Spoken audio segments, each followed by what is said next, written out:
Audible Incorporated presents Where Are the Customers' Yachts? Or A Good Hard Look at Wall Street. Written by Fred Schwed, Jr. Narrated by Mark Moseley.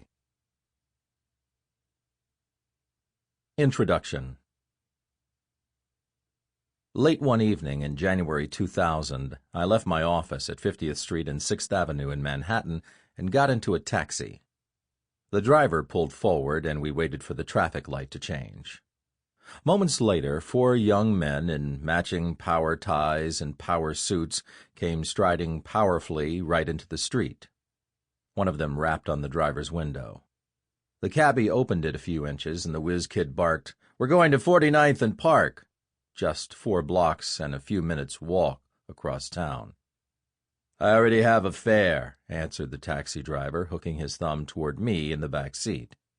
"Throw him out," said the hotshot, "and we'll give you $100. He wasn't kidding.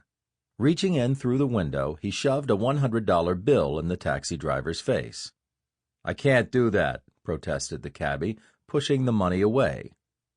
The light changed, my cabbie shut the window, and we sped away from the scene like 2 maidens escaping the tent of Attila the Hun. This bizarre hijacking attempt haunted me for days. It reminded me of something else about bull markets, money, and traveling around Manhattan, but I could not put my finger on what it was. And then, about a week later, the words, "Where are the customers' yachts?" popped into my head, and I quickly found this passage in Fred Schwed, Jr.'s text. In 1929, there was a luxurious club car which ran each weekday morning into the Pennsylvania station. Near the door there was placed a silver bowl with a quantity of nickels in it. Those who needed a nickel in change for the subway ride downtown took one. They were not expected to put anything back in exchange. This was not money, it was one of those minor conveniences, like a quill toothpick for which nothing is charged. It was only 5 cents.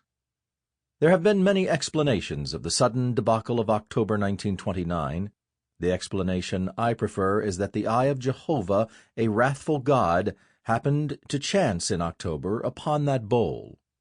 In sudden, understandable annoyance, Jehovah kicked over the financial structure of the United States and thus saw to it that the bowl of free nickels disappeared forever.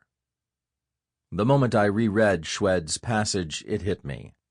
Once again, a bull market had roared so far up so fast that money had decayed into a minor convenience. Young men would now rather fork over $100 and shaft a stranger than go to the bother of walking 4 city blocks. Schwed's words instantly turned my hot anger over what had happened to me into a bone-chilling premonition of what was about to happen to the stock market. Jehovah, I realized, was going to yank the $100 bills away any day now.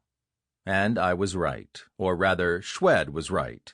Less than 6 weeks later, the NASDAQ index began crashing, and it went on to lose 3/4 of its value over the next 2.5 years.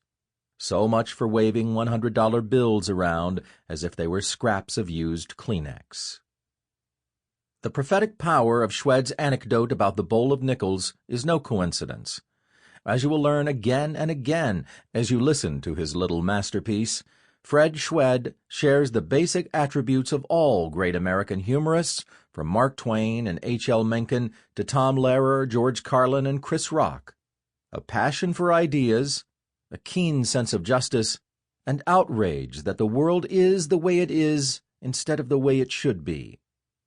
Schwed is almost always too much of a gentleman to let his anger show, but his compassion is constant, and his warnings echo down the decades.